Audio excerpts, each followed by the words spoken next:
আমার চ্যানেলে তোমাদের সকলকে স্বাগত। আজ আমরা ক্লাস 7-এর রায়োমার্টিন প্রশ্নবিচিত্র থেকে বাংলার তৃতীয় পর্যায়ক্রমিক মূল্যায়নের চতুর্থ স্কুল সলভ করব।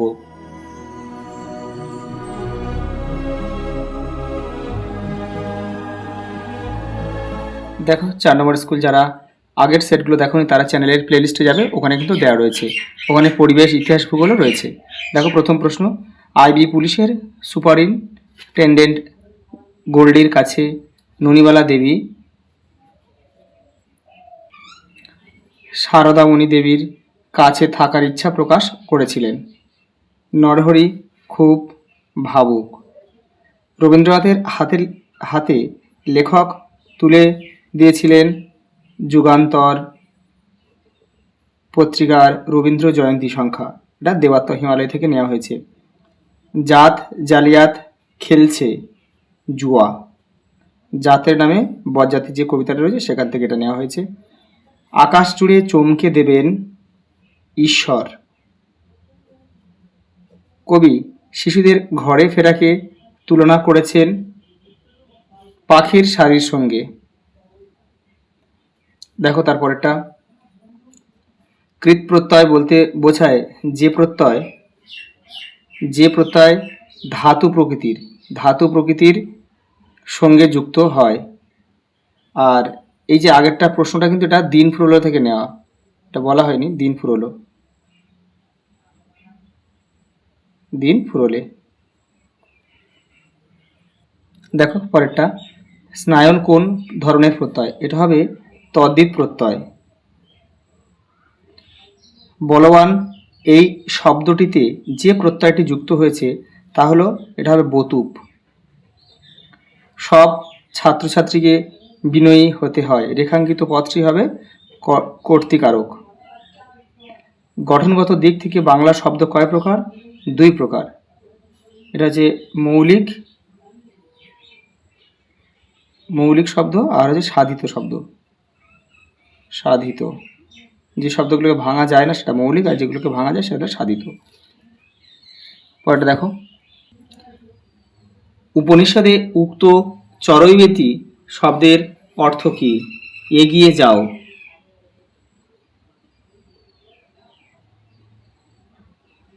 এগিয়ে যাও। স্বাধীনতা সংগ্রামে নারী রচনাটি কার লেখা? কমলা দাশগুপ্ত। তারপর দেখো, আধুনিক ভারতবর্ষ শরৎচন্দ্র দাশের কাছে ঋণী কেন? দেখো তোমাদের টেক্সটের 140 নম্বর পেজ দেখো,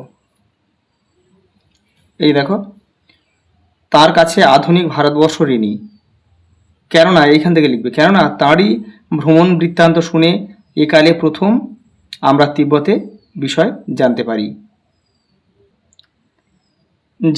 জাতের বজ্জাতি কবিতাটির লেখকের নাম কি?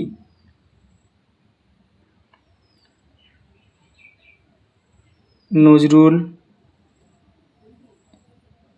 ইসলাম, কাজী নজরুল ইসলাম। পাখিরা কোথা থেকে কোথায় উড়ে যায়? এই দেখো, দিন ফুরলে কবিতা থেকে নেওয়া হয়েছে শঙ্খ ঘোষের। দেখো পাখির শাড়ি যেমন ধানের গুচ্ছে আধার ফেলে ঘরের দিকে উঠছে, তার মানে আধার ফেলে ঘরের দিকে তারা যাচ্ছে। আকাশে রঙের সংখ্যা কত? লক্ষ। এটাও কিন্তু দিন ফুরলে কবিতা থেকে নেওয়া হয়েছে। মৌলিক শব্দ কাকে বলে? যে শব্দকে বিশ্লেষণ করা বা ভাঙা যায় না, ভাঙা যায় না, তাকে মৌলিক শব্দ বলে। এটা তোমরা লিখে নেবে। একটা উদাহরণ আমি এখানে দিয়ে দিই, যেমন মা, মা, বাবা, হাত, এগুলো ভাঙা যায় না। তারপরে দেখো প্রত্যয় কত প্রকার? 2 প্রকার। ও কি কি? দেখো, কৃত প্রত্যয় আর হচ্ছে তদ্ধিত প্রত্যয়।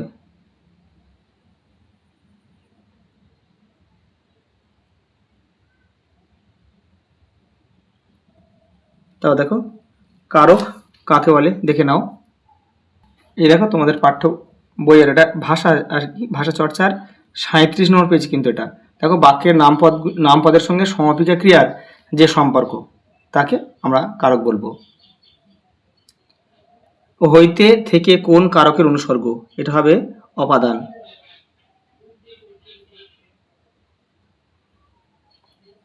অনুসর্গকে অন্য কি নামে ডাকা হয়?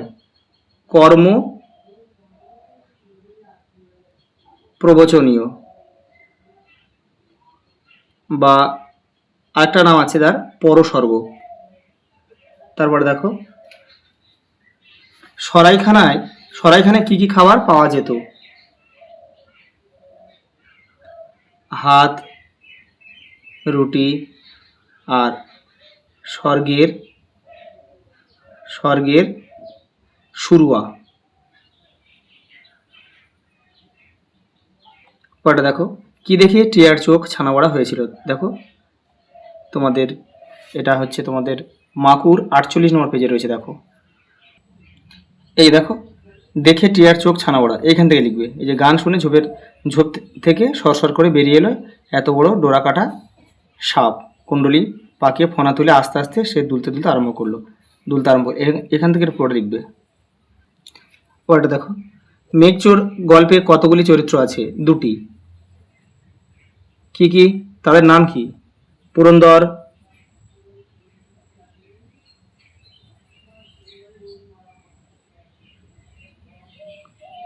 চৌধুরী, আর হচ্ছে অসীমা।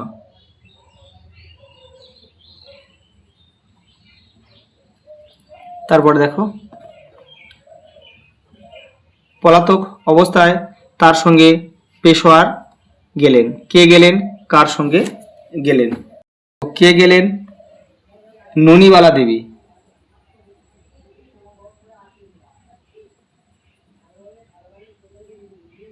দেবী। কার সঙ্গে গেলেন? তার বাল্যবন্ধু এক দাদার সাথে।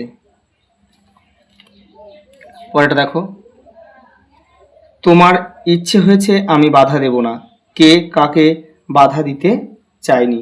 এটা দেখো, এটা রায়মার্টিন 196 পেজে এটা রয়েছে। এটা দেখো চিন্তাশীল থেকে নেওয়া হয়েছে। রবীন্দ্রনাথের চিন্তাশীল নাট্যাংশের প্রধান চরিত্র নরহরি তার মায়ের কাশি যাওয়ার ইচ্ছায় মাকে বাধা দিতে চায়নি। দেখো, করলি তোরা এক জাতিকে 100 খান, এটা হচ্ছে জাতের বদ জাতি কবিতা থেকে নেওয়া হয়েছে। কারা কারা এ কাজ করেছে? স্বার্থলোভী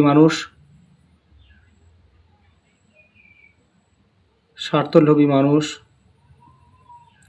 যেমন ব্রাহ্মণ শ্রেণী।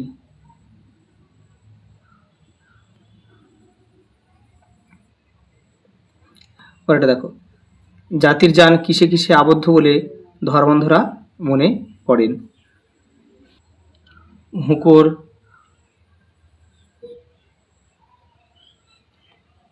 হুঁকোর জলে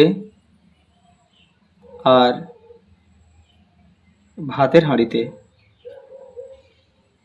এটাও কিন্তু জাতের বদজাতি কবিতা থেকে নেওয়া হয়েছে। পরেরটা দেখো, কথকরা কেন বলেছে কেই বা খুলে দেখছে রঙের বাক্স? এই দেখো দিন ফুরলে থেকে নেওয়া হয়েছে। এই যে কথকরা কেন বলছে, এখান থেকে এটা পুরোটা লিখবে। দেখো পরেরটা রয়েছে, কালিয়ার বোন কোথায়, সেখানে কীভাবে যাওয়া যায়? দেখো তোমার মাকুর 4 নম্বর পেজে রয়েছে, আবার রায়নোটে 214 নম্বর পেজেও রয়েছে। দেখো এখান থেকে লিখবে তোমরা। দেখো টিয়া কাকে নাচতে বারণ করেছিল এবং কেন করেছিল? দেখো ময়ূরকে বারণ করেছিল, 47 নম্বর পেজে রয়েছে। দেখো মাকুর এই দেখো টিয়া গান থামিয়ে বলল, ময়ূর নেচো না, শেষটা যদি বৃষ্টি পড়ে তাহলে বটতলার উনুন নিববে, ঘাস জমিতে খেলা বন্ধ হবে। চিন্তাশীল নাটক অবলম্বনে নরহরি চরিত্রের পরিচয় দাও। দেখো রায়মার্টিন 196 নম্বর পেজে রয়েছে। এই যে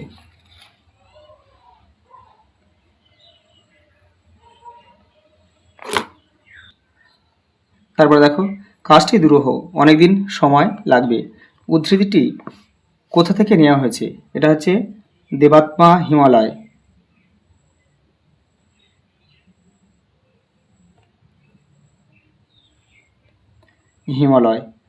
লেখকের নাম কি? প্রবোধ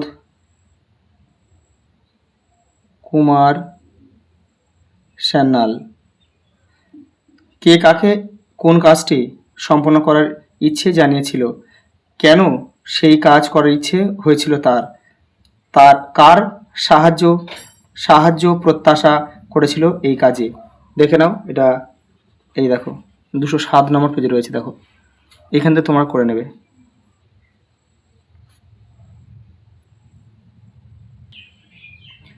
এদের সকলেরই মাথায় অনেক হাজার টাকার হুলিয়া ছিল। হুলিয়া শব্দটির অর্থ কি? দেখো এরা কারা, এদের আশ্রয়দাত্রী কে ছিলেন, হুলিয়া থাকার জন্য এরা কীভাবে চলাফেরা করতেন। দেখো 150 নম্বর পেজে রয়েছে, স্বাধীনতা সংগ্রামী নারী থেকে এটা নেওয়া হয়েছে। এই দেখো এখান থেকে তোমরা করবে।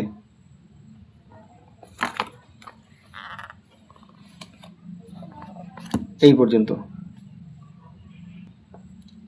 দেখো জাতের বজ্জাতি কবিতায় কবির মূল বক্তব্য সংক্ষেপে লেখো। এই যে এই বিষয় সংক্ষেপ রয়েছে, এটা তোমাদের লিখতে হবে। দেখো সূর্যি নাকি ডুব দিয়েছে, ব্যাখ্যা করো। এই যে দেখো রায়ন মার্টিন 170 নম্বর পেজে রয়েছে, এটা এপারেও অল্প একটু রয়েছে, এই পর্যন্ত। এই যে দেখো দিন ফুরলেও মাঠ ছাড়ে না, আচ্ছা বক্তাকে কাদের উদ্দেশ্যে এ কথা বলা হয়েছে, কেন এ কথা বলা হয়েছে? রায়ন মার্টিন দেখো 173 নম্বর পেজে রয়েছে, দেখো এই যে এইটা তোমরা করবে। দেখো পরেরটা, সে হাঁ করে জানোয়ারদের জল খাওয়া দেখছিল। সে কে? জানোয়াররা কোথায় জল খাচ্ছিল, জানোয়ারগুলির পরিচয় দাও। দেখো এটা তোমাদের টেক্সটের 9 নম্বর পেজে রয়েছে, এটা টেক্সট বলতে এটা মাকু গল্প থেকে। এই দেখো টিয়া এসব কিছুই নজর করেনি, সে হাঁ করে জানোয়ারদের জল খাওয়া দেখছিল। এখান থেকে পড়ে তোমরা কিন্তু একটু করে নেবে। এই দেখো এখান থেকে তোমরা একটু দেখে নিও। তারপর দেখো এত বড় প্রজাপতি ওরা কখনো দেখেনি। দেখো ওরা বলতে কাদের কথা বলা হয়েছে, এটা দেখো 39 নম্বর পেজে রয়েছে, দেখো মাকুর গল্পের। এই যে এখান থেকে পড়ে তোমরা কিন্তু করবে এটা।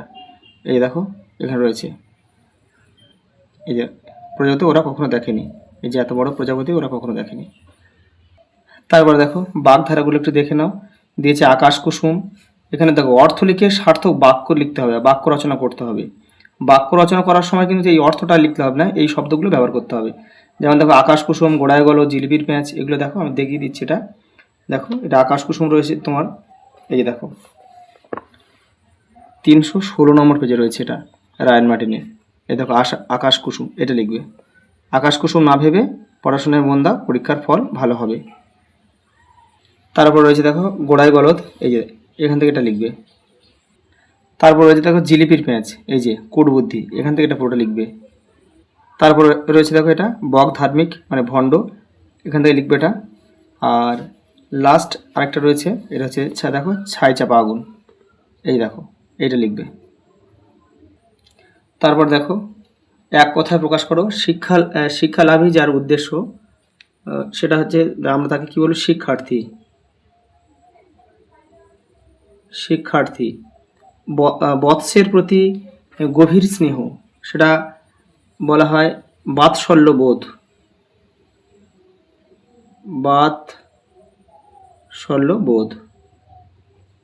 তারপর দেখা হচ্ছে ঐক্যের অভাব, এটা হবে অনৈক্য। এক পাড়ার লোক আমরা লিখতে পারি কি এটা প্রতিবেশী। উপন্যাস রচনা করেন যিনি, ঔপন্যাসিক।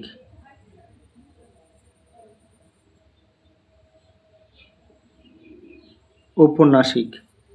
ঈশান কোণের অধিপতি, আমরা এটা বলবো শিব। তারপর দেখো পত্র রচনা দিয়েছে, অসুস্থতার কারণে বিদ্যালয়ের অনুপস্থিত ছিলে, ছুটির মঞ্জুর আবেদন জানিয়ে প্রধান শিক্ষকের কাছে একটি পত্র লেখো। দেখে নাও তোমাদের ভাষা পাঠের 56 নম্বর পেজে কিন্তু এটা রয়েছে। এই দেখো এটা তোমাদের লিখতে হবে। তোমাদের স্কুলের নামটা তোমাদের নিজেদের স্কুলের নাম লিখবে, ঠিকানা লিখবে। এই যে এখানে তোমরা এগুলো পাল্টে দেবে, তোমাদের নাম রোল টোলগুলো লিখবে এখানটায়। তারিখটা যেদিন লিখছে সেই তারিখটা দিয়ে দেবে এখানে। আর তোমরা কবে থেকে কবে যাওনি সেই তারিখটা এখানে দেবে। তারপর দেখো লাস্ট রচনা দিয়েছে অনেকগুলো, 3টে দিয়েছে, তোমরা যে কোনো একটা করবে। দেখো আমি তোমাদের একটা দেখিয়ে দিচ্ছি। দেখো 60 নম্বর পেজে রয়েছে, পরিবেশ রক্ষায় ছাত্রছাত্রীদের ভূমিকা। এগুলো কেউ মুখস্থ করবে না, তোমরা পড়ে নিজেদের মতো করে লিখবে।